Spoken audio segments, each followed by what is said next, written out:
Thank you very much, Edwin. And thank you, Arnoud and Ruud, for sparing your time to come and rejoin with us in the fraternity of the Farmer Field School. We are very delighted that our champions, our ambassadors, the people who were in Africa, East Africa some time back are rejoining us through this web. Perhaps is also a part of the positive thing about COVID that you can still meet your colleagues who are very far in a low-cost, effective way of Zooming.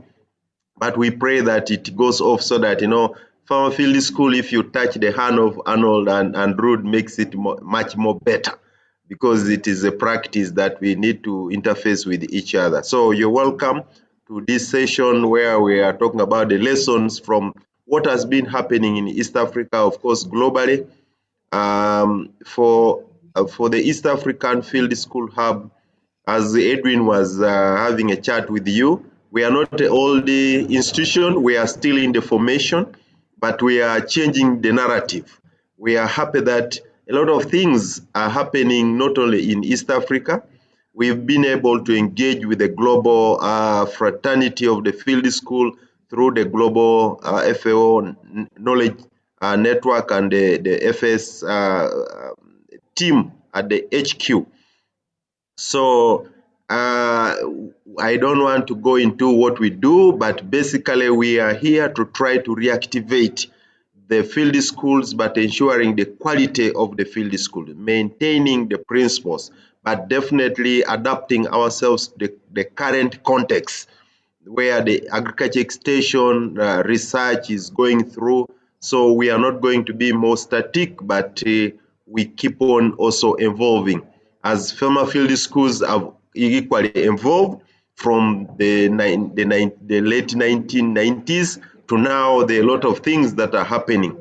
If you came back to East Africa, you realize that things which were done somehow in a different way, they are now also in a different way. But we are maintaining the core principles. So we are happy that you were able to spare time and come and share with us again. I also want to bring greetings from AFAS, which is hosting the East Africa Field School Hub. And I want to make a special announcement.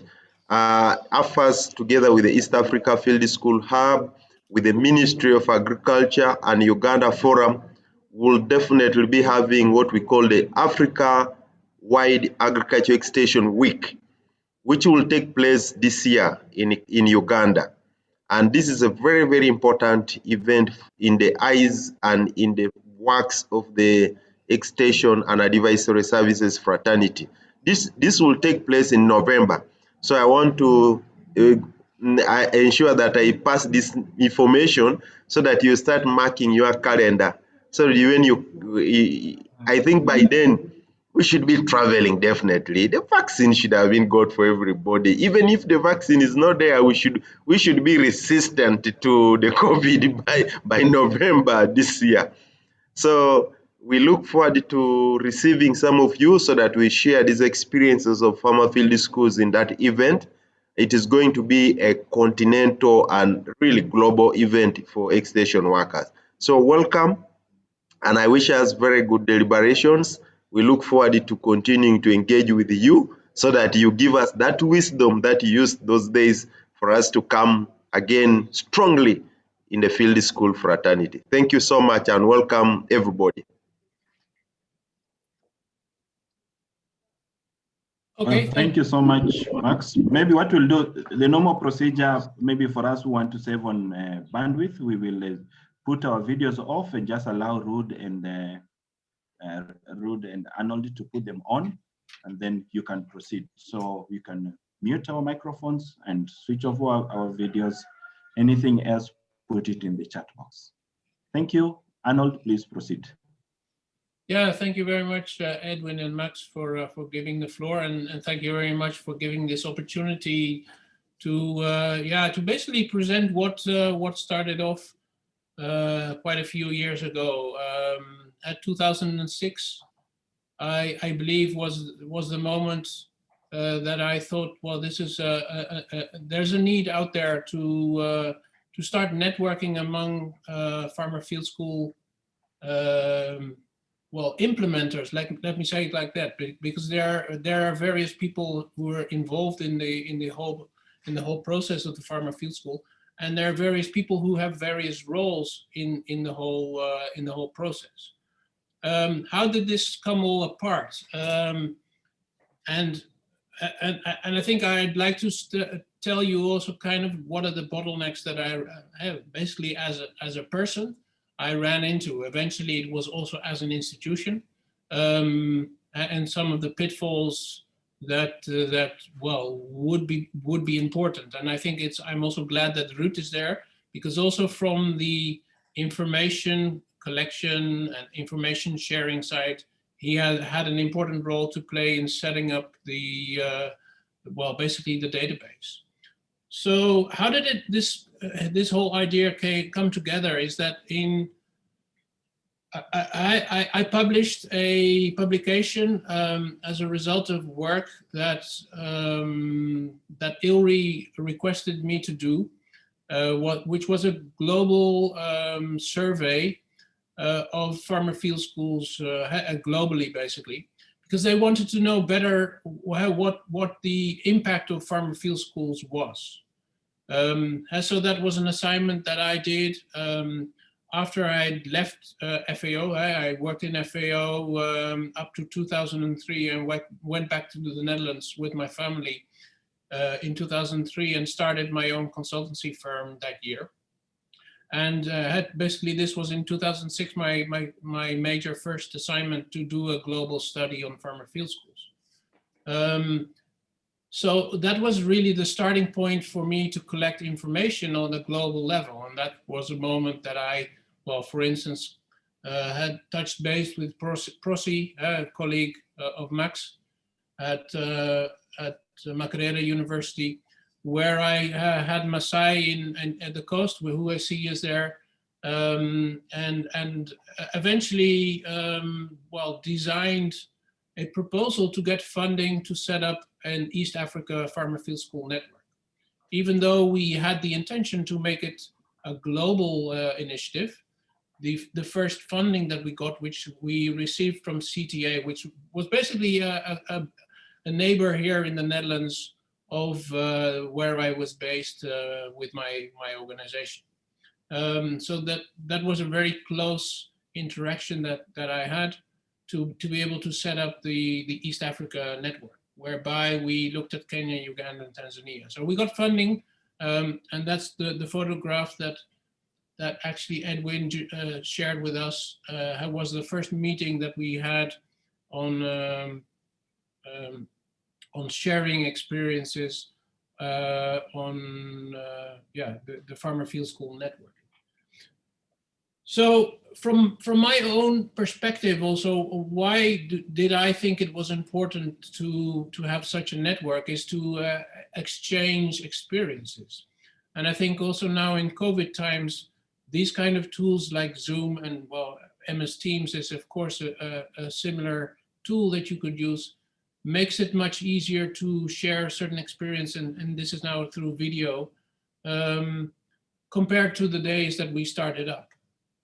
So to some extent, this COVID situation is a blessing, given the fact that it makes us gives us the possibilities to use tools which in earlier days we didn't use to some extent. And that's, I think that's a blessing of the current situation. Of course, we'd really like to get back to normal, to be able to travel again. And here in the Netherlands, we'd like to have the number of cases and the hospitals go down, because that's still far too high. So back to the situation in 2006, where we actually designed well, how to set up the network. It was supported by a website, and in that website we actually posted the major information that was floating around on the web about farmer field schools. and then also actually designed a database. And that's where I would like to also involve Ruud in the discussion to explain also how we set up that database. But before we go into that technical level, I'd really like to emphasize the fact that I believe that institutionalization is an important element. And I'm glad to see universities here. It's also important that we have people from ministries of agriculture, where in the East African countries, in any case, that is where the Farmer Field School has landed. At the same time, FAO. After 10 years, 2020, at some point, was it? No, it was a bit earlier. Anyway, at some point, I discovered that that FAO also started to set up a website, and from my point of view, that was kind of a confirmation that what we had been doing, basically the years ago that I started this whole initiative, that was an important process to have gone through. And so here I'm talking about the website that FAO actually is set up around the farmer field schools. So I'm also still trying to understand how that side also relates to what you're doing, and that's maybe a question that I would have for you. How does FAO come into this, and how does FAO support this? That's an important element, given that FAO has launched the approach, and is basically, well, let me say the host of the approach, still from the start, but still I understand that's still the situation. And another element that I'd really like to emphasize, particularly in this context of an organization that doesn't have core funding, how do you finance such an initiative? And the fact that it's a private initiative, or to some extent supported by public funds, it is important to realize how, well, to look how you can finance this. From the original side, we were interested in looking how we could make this institutionalized, also from the financing point of view. And I think at some point, we had hoped that FAO would chip in there, but that didn't occur. So that is, I think, a lesson that I had from that period, is that, well, at some point we saw that FAO wasn't interested in supporting that initiative. And eventually, I'm glad to see that they have taken a step to adopt such an initiative in another form. So in that sense, the work that we've done in the past has actually transpired in such a network initiative, even though it's not as elaborative, particularly with a database as we had, and they've not taken over the database that was set up with the support from the InfoBridge Foundation. So Ruud, maybe I can give you a few words to explain also how we put the database together, and what are the important elements to keep in mind when you set up such a database, and what to keep in mind. And then at a later stage, I think I would also like to come back to say a few more words also about membership. Yeah, that's fine. So let me first introduce myself. So I'm a coordinator from InfoBridge Foundation, and I knew Arnoud from a long time ago. So Arnoud invited InfoBridge to participate in an activity which was at that time financed by CTA to assist in the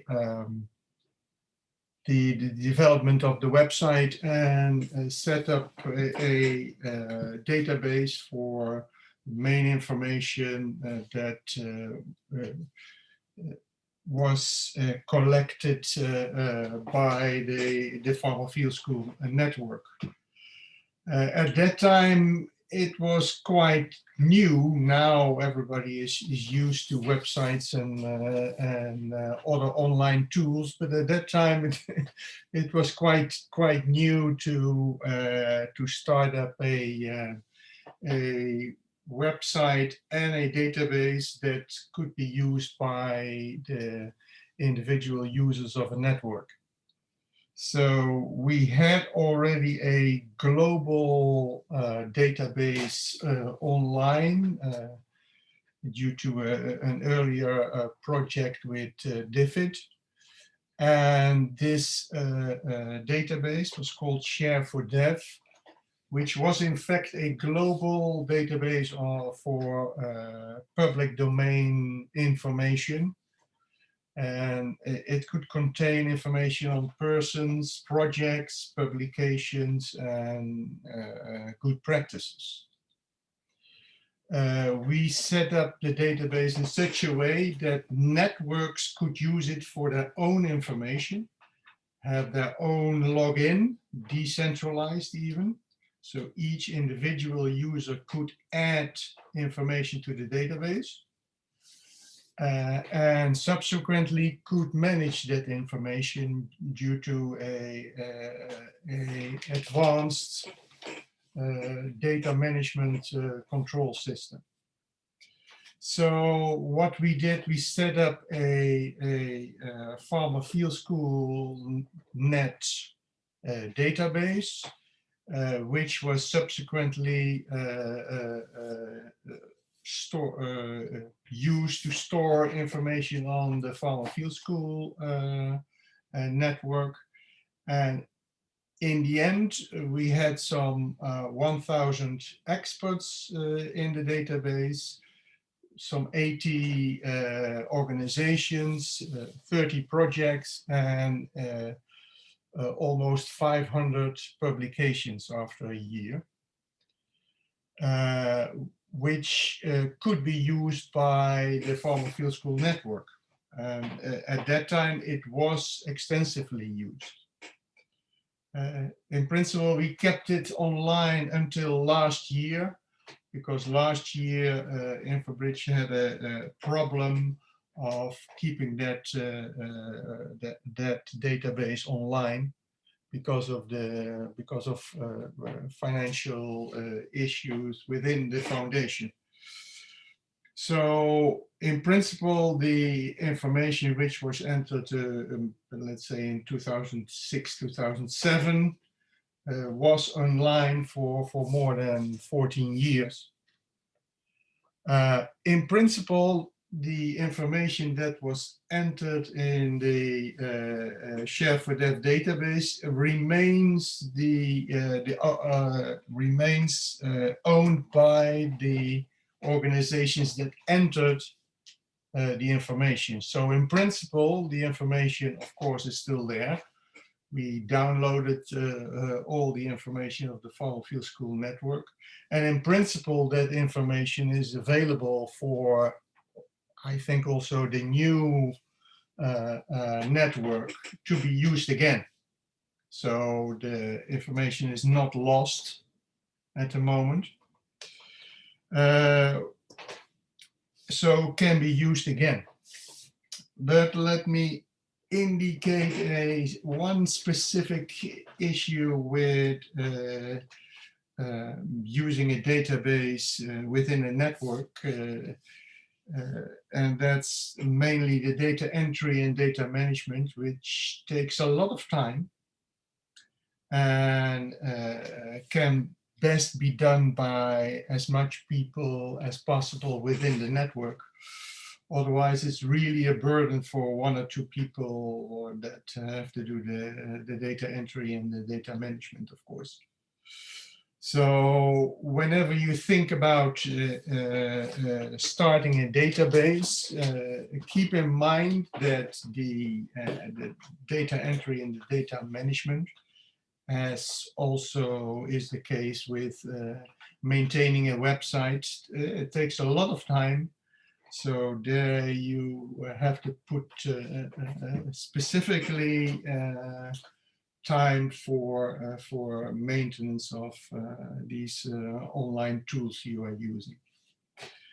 Well, let me see what I can.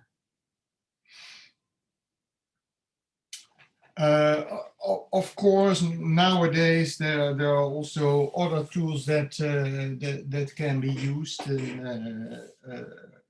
One of the tools that is commonly used now is setting up community of practices, which is also quite difficult to maintain.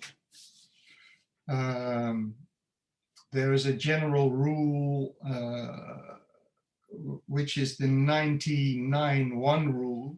In principle, one person within a community is online very active and writing a lot of things. 9 people are active, and 90 people normally only read things. So this also indicates that it is quite difficult to maintain online tools and online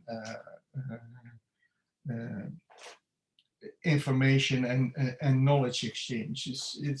It's definitely easier now. This type of Zoom and Teams and webinar type of things are available and can be used extensively. But of course, also the bit older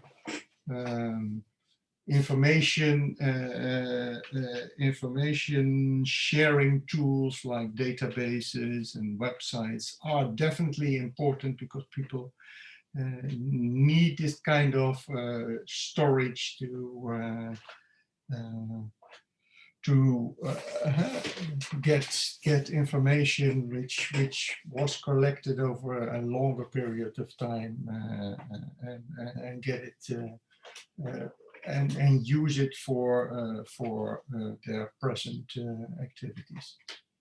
So this is in short what we did in the past, and a bit of the issues you have to take into account in terms of management and maintenance of these tools. Yeah. Arnoud? Yeah, thank you, Ruud, for that addition. I think, I mean, one of the main points that I also took from the experience that we had together is the difficulty of stimulating and facilitating people to become a member, first of all, and people also to participate in data entry and data management. The experience, the eventual experience that we had is that a lot of the work was done partly by me and partly by Edwin in doing quite a bit of the uploading of the information. Mm-hmm. So I think that's one of the things that I'd like to give back. If you'd like to set up and nowadays, like Ruud already mentioned, nowadays we're talking about communities of practice. That it is important to have your members participate, actively participate, even though they're and more than just the initiators. And also how are you going to maintain the membership? How are you going to maintain the whole, basically the network and the tools that you're using within the network. Nowadays, there are a lot of tools which are freely available, and which you can chip into very easily. But some tools really do require a certain level of funding for maintaining them. Coming to the point that what Ruud mentioned is that at the moment, if we would have still had the database up and running, we would show you what there was, but that's not the case anymore. I have also left the Farmer Field School community a number of years ago. I started a new company in 2010 together with a business partner. And so for me, I took a step back as a result of, well, the evolution in this process, but also the way that I've been working within the Farmer Field School and NGO and UN context. So I've started working with the private sector, and that's where I'm now active. I'm working with the private sector, and we do involve actually. A major part of the work that we do is with companies that work with smallholder farmers and that also provide training to smallholder farmers to improve their production. So that is where I do have an interest and do have certain projects which have a potential Farmer Field School component. So in the near future, we will be working with our private sector partners in various countries, and this ranges from a agroforestry project in Rwanda to a cocoa project in Peru. But we're also exploring a bamboo project in Kenya, and the methodology we would like to use to train the farmers is the Farmer Field School approach. Having had that experience and knowing that the effectiveness of the approach. So that is kind of a bit of well, background about my steps, how my career has changed, having been involved in the Farmer Field School movement, having stepped a bit back from that, but still looking at the approach as a very effective approach. I do believe the necessity for institutionalization is still apparent. There has been a certain level of institutionalization, but I would have loved to have seen that occur much more than that it has occurred over the past 10 years, say. And that is partly institutionalization at the national level, and at the institutional level, but also at this international level, whereby I really think FAO should play a key role in making that institutionalization happen.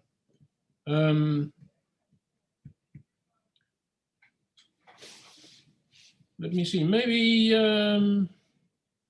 I think it's good maybe to open the floor for some questions.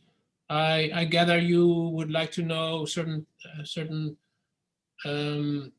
experiences that we have had, which you'd like to learn from. So maybe I would like to leave it there, and give the floor back to you, Edwin. Well, thank you so much, Arnold and Ruud, for this wonderful elaborate sharing of experiences. And just partly to respond to what you had asked, hope you're here. Partly to respond to the question of how is it set up, how is the FAO involved? FAO has set up a global field school support forum, which is based in Rome headquarters. And as a way of decentralizing, we've come up with almost some clusters or regions. So the East African, Southern Africa, they're going to start their own very soon. West Africa, I'm aware that they've already started the English-speaking West Africa. They have a regional hub, and then Middle East and Northern Africa is also coming up. For Asia, we already have it through this Society of Facilitators, SOFT, SOFT Pakistan, and it's now a global movement in Pakistan, Indonesia, Vietnam at the moment. So apart from FAO funding the initiative at the moment, we have these investment projects which are managed by countries. Let's say like in Kenya, Tanzania, Uganda. They are funded by either World Bank, IFAD, it could be European as a methodology. So as one way of improving and ensuring quality in the implementation, this is where the hub now comes in to ensure that the basic principles of the FFS are not overlooked at the expense of just delivering a project. So that's what we are doing at the moment. But I'll ask my colleagues to put maybe Max, and then my colleagues can put their questions in the chat box, or you raise your hand.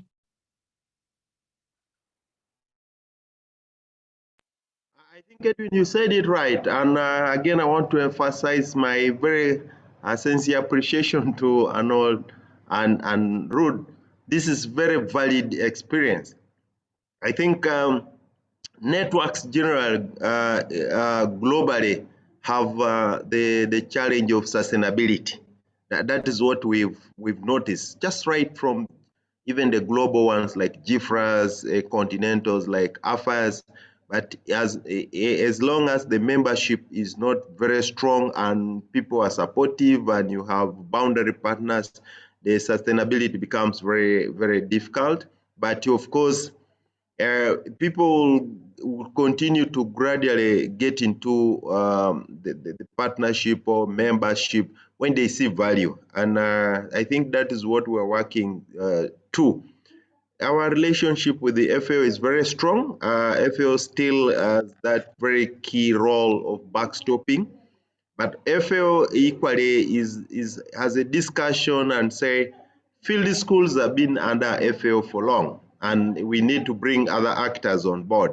In fact, that is the reason for the East African Field School Hub, where it was given to AFAS, because AFAS is one of the emerging bodies for extension, and therefore field schools needed to be situated in a continental organization or an organization which is championing extension and advisory services, so that the FAO is not seen to be holding the field schools like, you know, many people sometimes say field schools is the FAO thing. So in terms of the institutionalization, but also bringing other actors on board, FAO is doing its best to see other actors take over, get to use the field school without really depending so much on FAO. But FAO will continue for a many time providing technical support. So that is very, very, very important.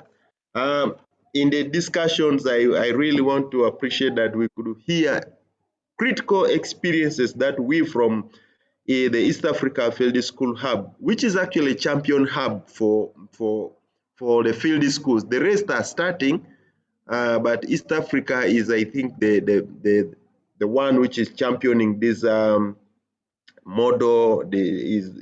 Everyone is trying to see what we are doing and get on board.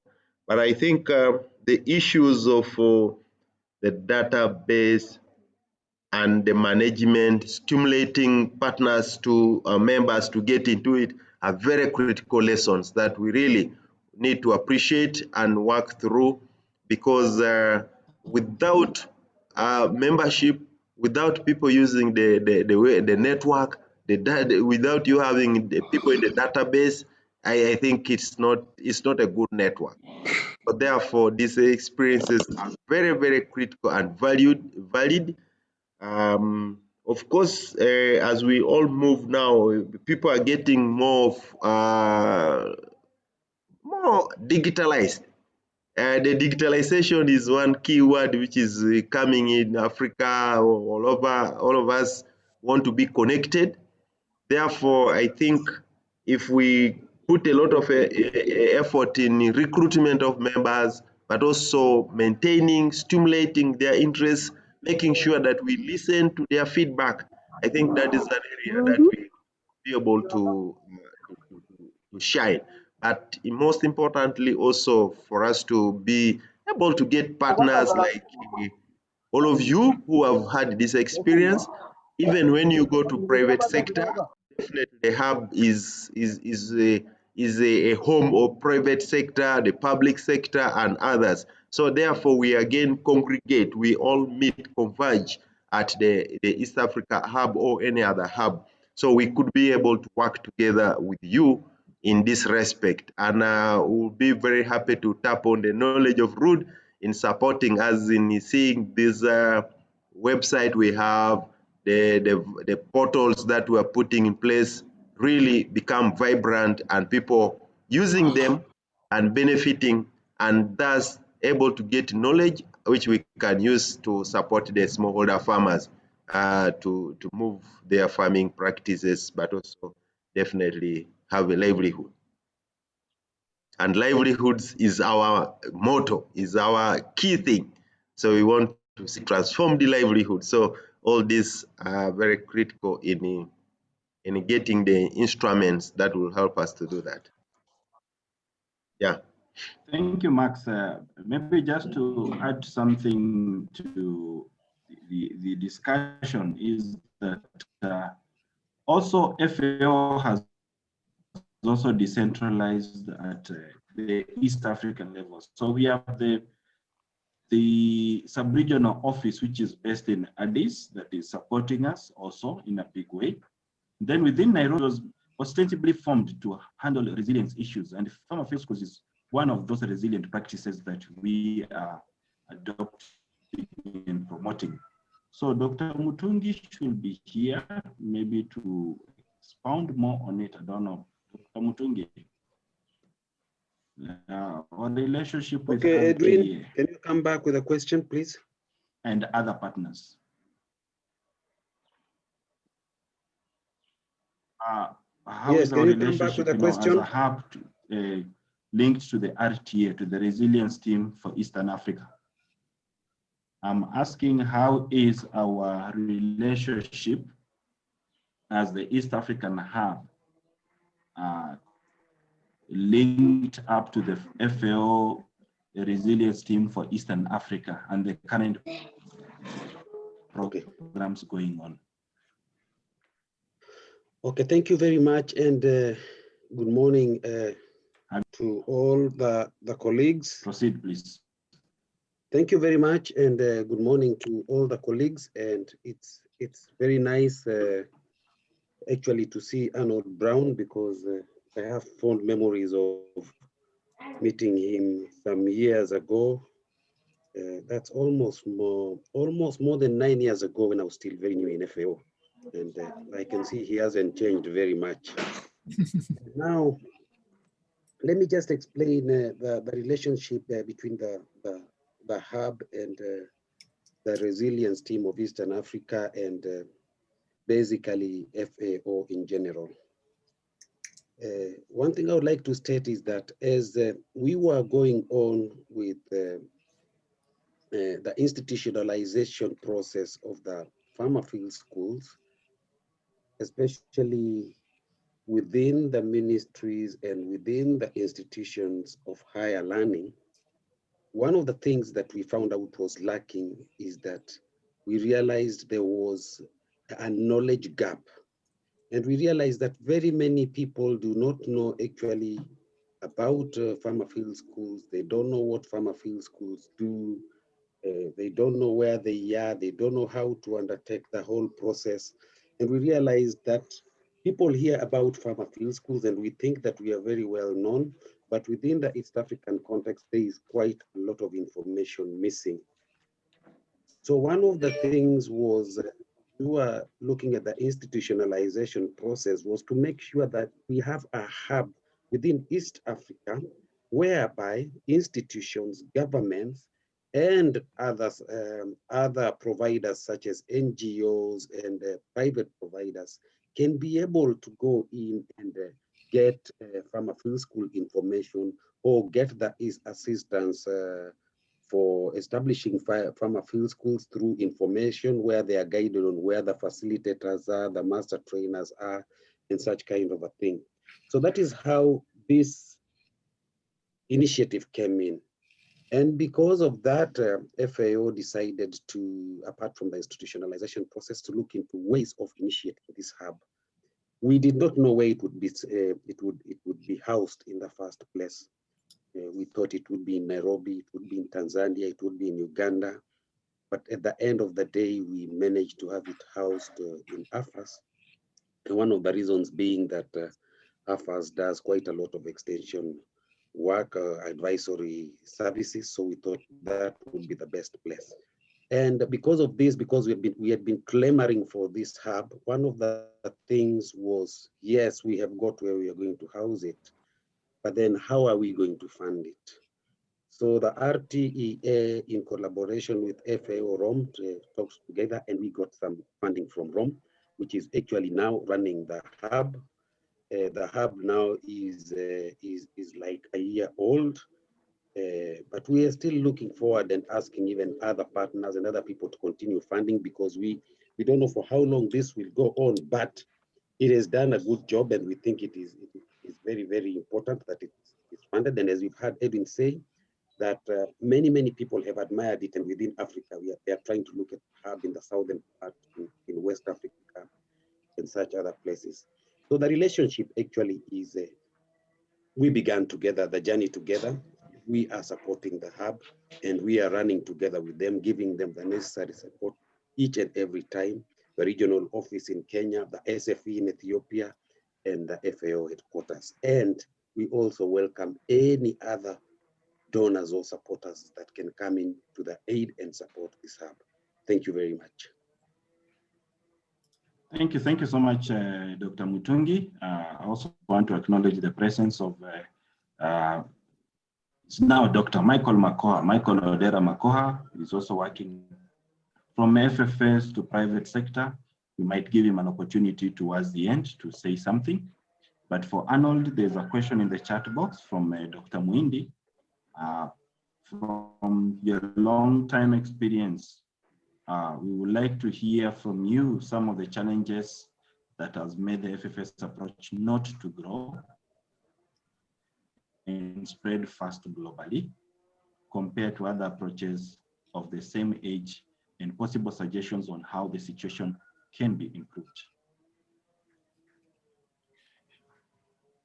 Yes, Edwin, thank you for the floor again. I also wanted to just make a comment based on what Max also commented after what Ruud and I mentioned in our presentation. I think what we've gone through is also a long process, and what you are also going through is a long process. We are also dealing with bureaucratic organizations. And as an individual, basically starting up this process and eventually setting up an organization where it became more of an institution, I ran into personal impatience at some point that I kind of found a situation whereby things were not moving fast enough. I was impatient that the expected changes that I would like to see didn't occur. And to me, that also relates to the bureaucratic character of organizations involved in supporting this process. There is a certain level, I don't think we can, I'm not the first to underline that there is a bureaucratic component of decision-making within an organization like FAO, whereby decisions take time, and it also relates to individuals moving certain things forward. And I didn't have the patience to wait for that. So that's why at some point I also moved out, having been impatient in setting up such a process. And I'm glad to see that something has evolved out of that, that hasn't been for nothing, basically. So that's a comment that I really like to give back to you, that I'm glad to see that what we started, like Ruud mentioned 14 years ago, that there's still an active community in a different form compared to when we started. The question that Esther is asking, what has made the Farmer Field School approach has not grown and spread as fast globally compared to other approaches? I think one of the aspects is that there's been at some point a major criticism about the expensiveness of the approach. and the perception of the approach. And that's why also I have been asked to do a study initially by ILRI, and there's been a number of other studies also which were carried out by Wageningen University to prove the impact of the approach. So I think the fact of perception really has a real strong notion of the approach. And the other aspect is also about spreading the approach towards other organizations. I think there has been a major resistance within FAO also to spread the approach too widely. So kind of what I wanted to do to make it, to institutionalize the approach, I don't think everybody within FAO at that point was really interested in doing that. Also having a fear that it would really affect the quality of the approach. You do, I mean, one of the things I noticed in the studies that I did is that you during that period, that you would see that initially you would have seasonal farmer field schools. That is what was the original approach. And eventually that moved down towards a 2-week training. And there's even been mentioning about training of 3 days. So there's an enormous reduction of quality of the approach as a result of reducing the periods of training.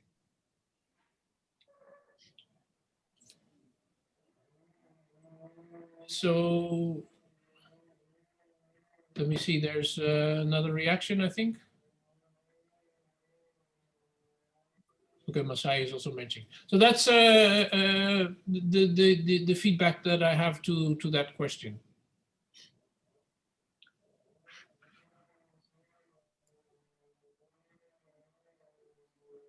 Okay, thank you so much, Arnold.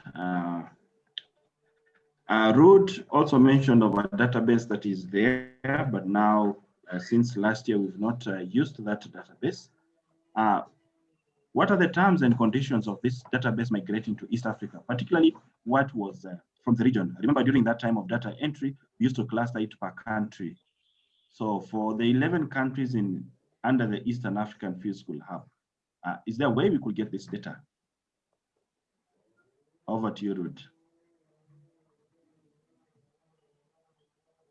Yeah, in principle, the data is owned by the people that entered the data. So in principle, the data are available to the Farmer Field School network. That's a bit broad, of course. So we may have to discuss how the data can be used by for example, the Farmer Field School network at the headquarters, but the main data are from East Africa. So it's for me, it seems logic that the data can also be used by you. Is that answering your question? Thank you so much. But now the modality, maybe we can discuss that one later. Yeah, of course, that is what I was about to suggest.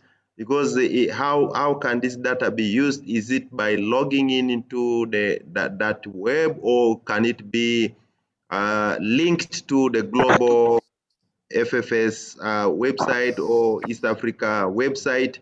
How can we get into it, or do we need to link our websites? And if you are in this website, you just scroll to the other one and be able to access the data.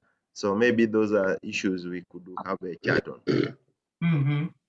Now, in principle, now the data are exported.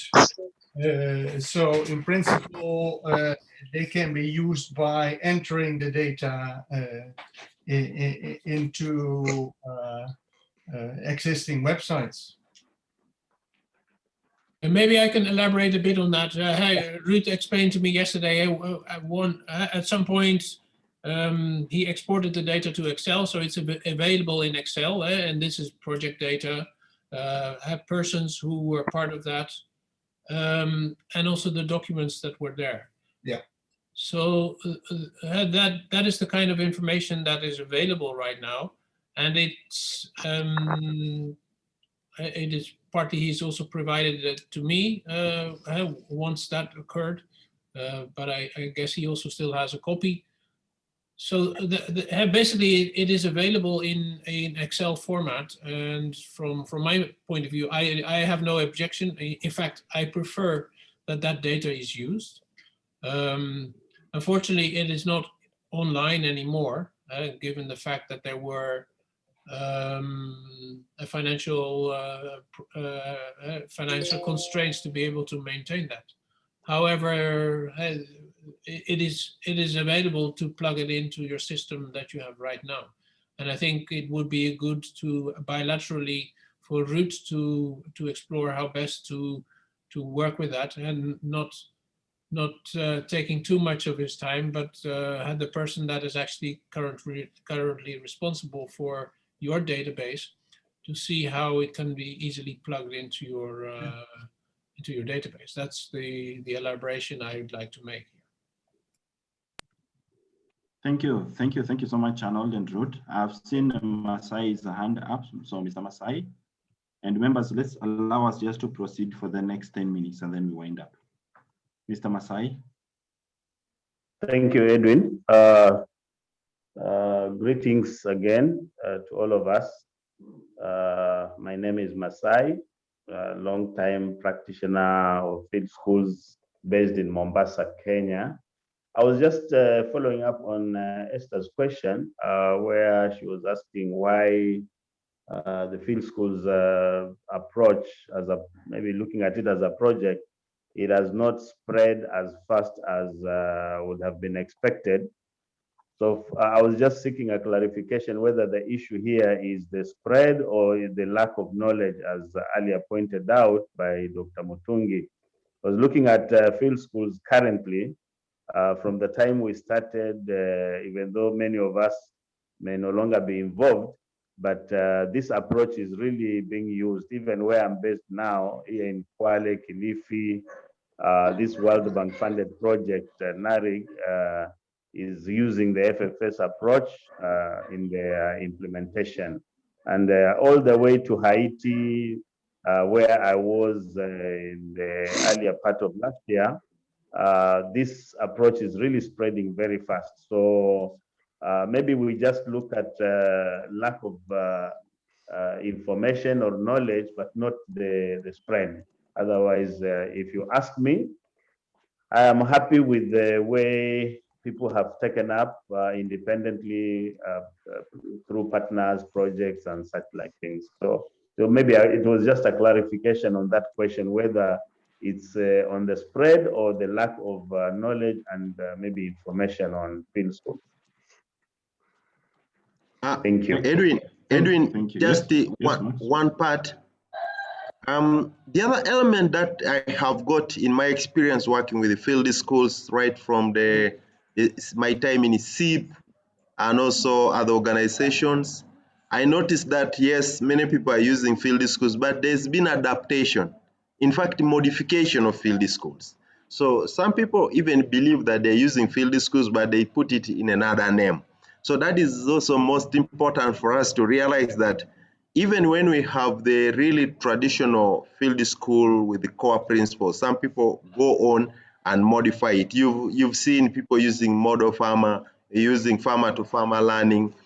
Farmer-to-farmer learning is like a breed out of the farmer facilitators, the facilitators helping the community. So we should also appreciate that people have been modifying the field school to suit their own circumstances, and definitely not calling it field school or removing certain principles. So that is also a good thing to see, though, because we should not be really very rigid and say this should be field school.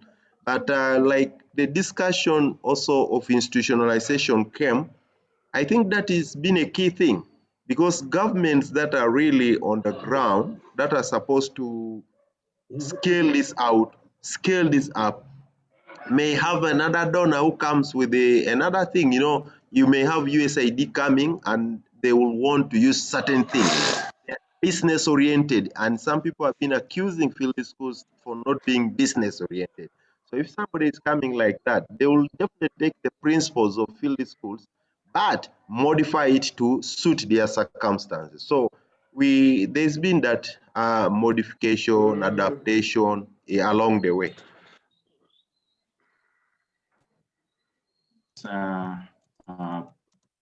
There are two people who wants to mention something. There's Mr. Makoha and also Dr. Maunde from Pwan University. So let's start with Mr. Makoha, while Arnold, you are looking at the two questions in the chat box from Biashara.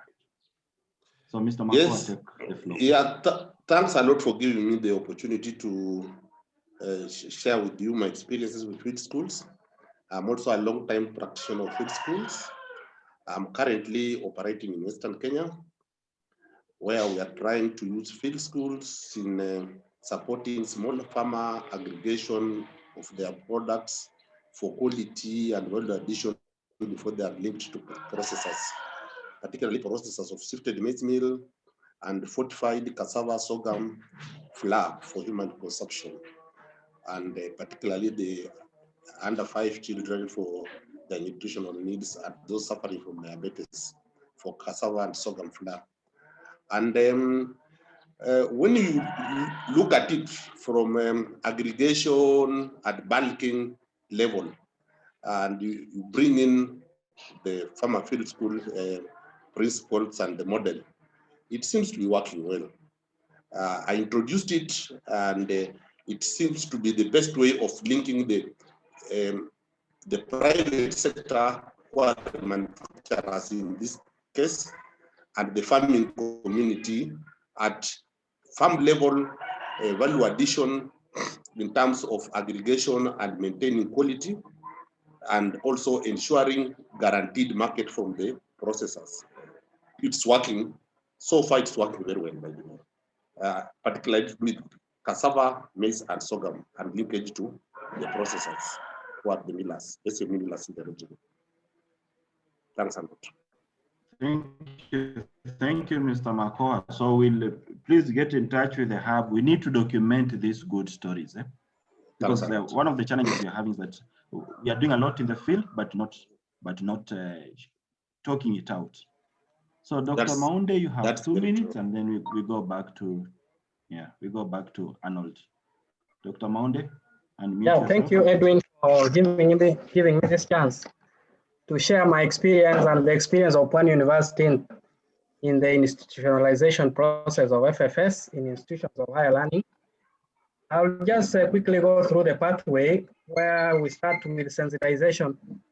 You sensitize the institution, and that's how we were sensitized. A team came from FAO to come and talk to us about this new concept. It was actually new to most members of the academia.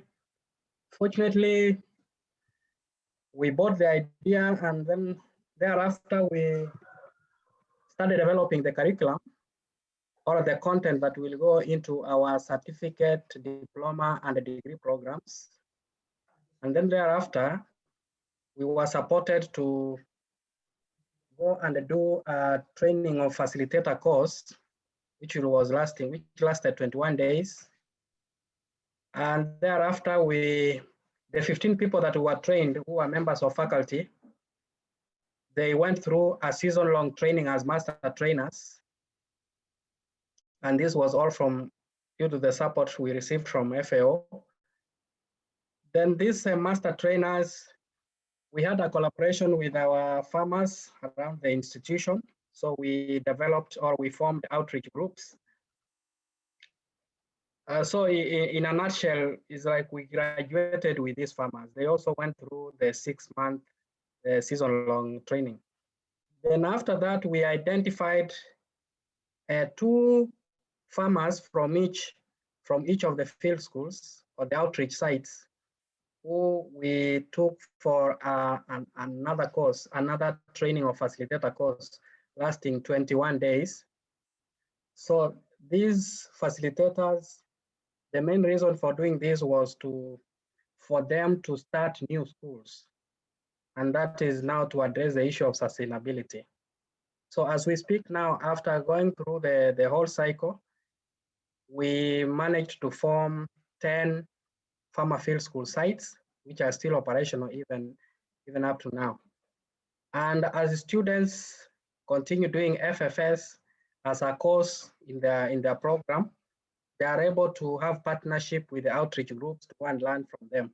That's the kind of collaboration that we have found. And currently what we are doing is we continue monitoring what the field schools are doing, the outreach sites, what they are doing, and we continue working very, very closely. So I thought this is what I can share in 2 minutes about the status of institutionalization of farmer field schools in institutions of higher learning, one university being a case study. Thank you, Edwin. Thank you so much, Dr. Maunde. So Ruud and Arnold take note of all these other stakeholders. So maybe going forward, we should be able to think of other ways of forging partnerships.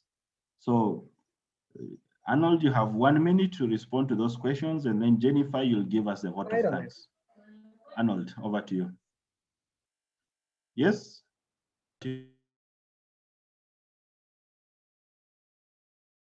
Unmute yourself, Arnold.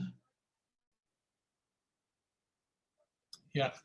Okay. Thank you very much, Edwin, for giving the floor back to me. Yeah, I see a question about measuring impact. I think once I had the moment that I basically stepped out of the farmer field school scene is when a number of studies became available on impact. And Henk van den Berg is a major person who has supported that process. I think he's still active. While I was listening to Edwin and Mr. Leonard, I was looking up some references actually that I can share in the chat. I don't have the experience, and I don't know really how the impact is really measured in the farmer field school approach in a project or in communities. But I believe there is documentation around which can help you there. At the end of the chat, I'll share that with you. And if it's not available sufficiently, I will share it with Edwin in any case that it gets to you. So yeah, that's a comment that I had. But I also wanted to underline what Max pointed, the fact about adaptation and modification. And I think the recent documentation which has become available, and FAO has put that out on basically a document which really assists any implementers on how the approach should be used. I think that's very, very crucial. So that's the comment I wanted to make at this stage in reaction to the questions. Thank you. Okay, thank you. Thank you so much, Arnold. Ruud, do you have any closing remarks before we go to Jennifer? Yes, no, first of all, we in a smaller group, we can continue and see how we can best make use of the data that are available. And of course, I am available to advise you in more general things in terms of facilitating communities of practice and that kind of things, because I've worked in other projects on those things. So yeah, let's continue working on the issues we discussed in this meeting. Thank you. Thank you so much, Ruud. So, Madam Jennifer, say some word, and then Max, you can give us a closing remarks. Thank you very much, Edwin. For me, this one is a rare privilege that you given me to be able to give a vote of thanks. Arnold, thank you very much for coming. It's like someone who got lost and now is, you're welcome back home. And Ruud was welcome back home. And we look forward to more of such interaction because we really need your wisdom and guidance in the FFS hub. Thank you very much. Asante sana. Back to you, Edwin. Okay, related to Max.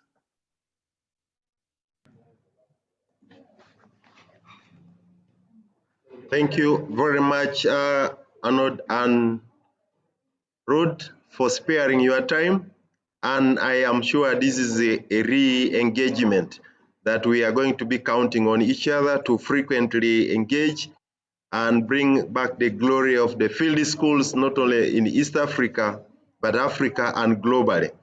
We look forward to seeing how we strongly partner with you in areas that we can work together, specifically in East Africa, so that we can see our efforts pull again things in a way that we had visioned and that we are visioning. So to all the members of the East Africa fraternity, thank you so much for the continued support.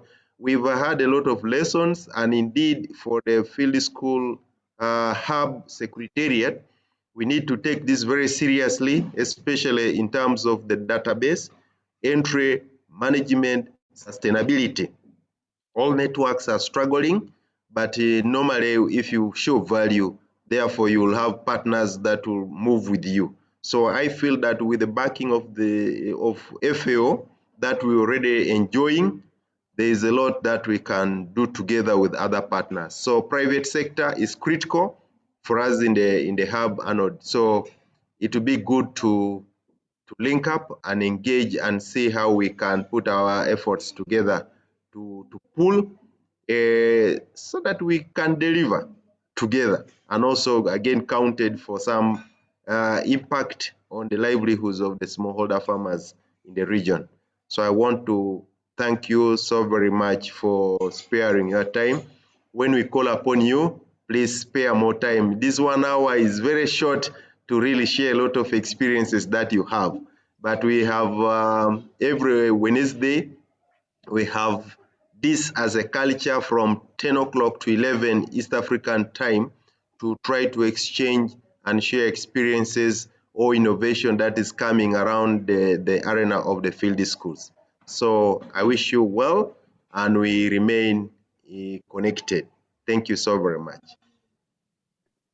So our So ritual, we normally put on our photos or our cameras and for the last picture. So that maybe Arnold and Ruud can see some of these young and older people. Like Masai is growing younger. Dr. Crul is growing younger, so is Madam Jennifer. It's only me and the Mutungi who are growing old. Actually, I got a Corona haircut because we can't go to the hairdresser. So it's very short. Where are others? I don't Normally see it's a bit longer. Olivia. The others are not putting the cameras on. Olivia, where are you? Those we are 19. There's Yashara Williams from Tanzania. Tanzania, by the way, get in touch with Arnold, Williams. Yeah. Okay. He has a small villa on the foothills of Mount Kilimanjaro. You need to take good care of it. Yeah, nice to see you, everybody. We're almost there. Maybe a brief comment that I look forward to. I will try to participate. It will be early for me, so sometimes I might participate from my home before I go to the office. But I look forward to getting more engaged, and also looking how we can engage the field school in the private sector. We have a number of projects where, like I mentioned, in Rwanda, but also in other regions. So that is a key area that we really, from my private sector company, would like to get involved again in farming. So thank you very much, Sana. Thank you.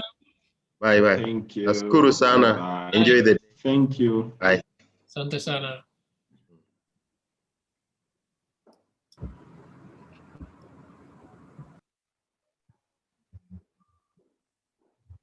So Max, are we still meeting on the curriculum? Not today, it is on 17 is one. Oh, I think according that to is the okay. calendar, but we shall catch up later. I think next Wednesday or soon.